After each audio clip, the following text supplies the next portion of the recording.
नमस्कार साथियों, गहरे शब्द में आपका स्वागत है। कभी इसका दिल रखा, कभी उसका दिल रखा, इस कश्मकश में भूल गए कि खुद का दिल कहां रखा।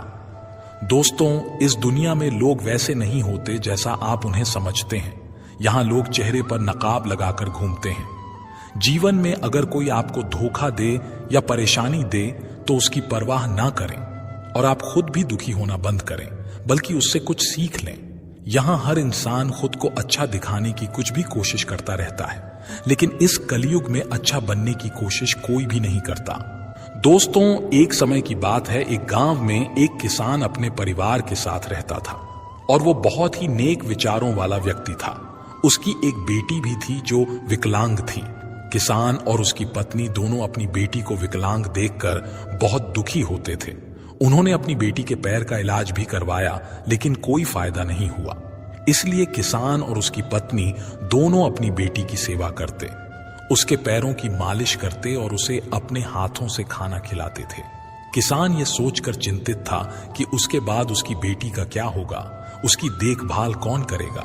किसान के गांव के पास ही दूसरे गांव में एक प्रसिद्ध व्यक्ति था जो एक संत महात्मा थे। किसान अपनी पत्नी के साथ उन संत महात्मा की सेवा करने जाता था और उनके उपदेश सुनता था। वहां आने वाले लोगों की सेवा करता था। एक दिन जैसे ही महात्मा जी का उपदेश समाप्त हुआ, किसान ने कहा कि महात्मा जी, मेरा परिवार आपकी और लोगों की बहुत सेवा करता है, कभी किसी को नुकसान नहीं पहुंचाता, अहिंसा के मार्ग पर चलता है और सच्चे मन से भगवान की पूजा करता है। फिर भी हमारी बेटी विकलांग क्यों पैदा हुई? उसे विकलांग देखकर हमें बुरा लगता है। किसान की यह बात सुनकर महात्मा ने अपनी आंखें बंद कर लीं और कुछ देर बाद फिर आंखें खोली और कहा कि मैंने तुम्हारा पिछला जन्म देखा है और यह सब तुम्हारे पिछले जन्म के पापों का फल है। आपका पुत्र साथ रहता था, वो नगर के बाहर राजा के यहां नौकरी करता था और जो पिछले जन्म में आपकी बहू थी वो अब आपके घर में आपकी पुत्री है। वहां एक दुधारू गाय भी थी जिसकी आप बहुत सेवा किया करते थे, परंतु अपनी पुत्र वधू के साथ आपका व्यवहार बहुत गलत था। आप हमेशा अपनी बहू को बहुत परेशान करते थे और उससे झूठ बोलते थे। आपके बुरे वचन सुनकर आपकी पुत्र वधू बहुत दुखी हुई, लेकिन फिर भी उसने कुछ नहीं किया। वो कुछ बोली ही नहीं। एक बार की बात है, वो अपनी सहेलियों के साथ मेला देखने गई थी।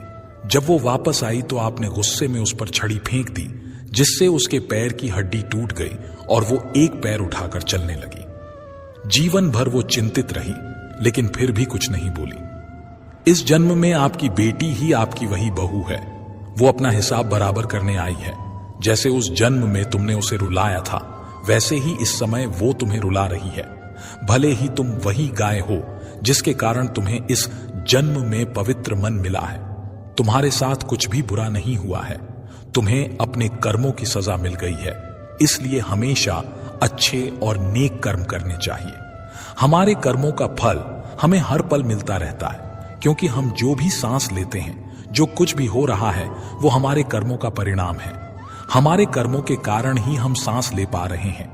कर्म हमारा शरीर है और उसका परिणाम हमारी परछाई है। दोनों हमेशा साथ साथ हैं। हम अपने कर्म के कारण ही जीते हैं।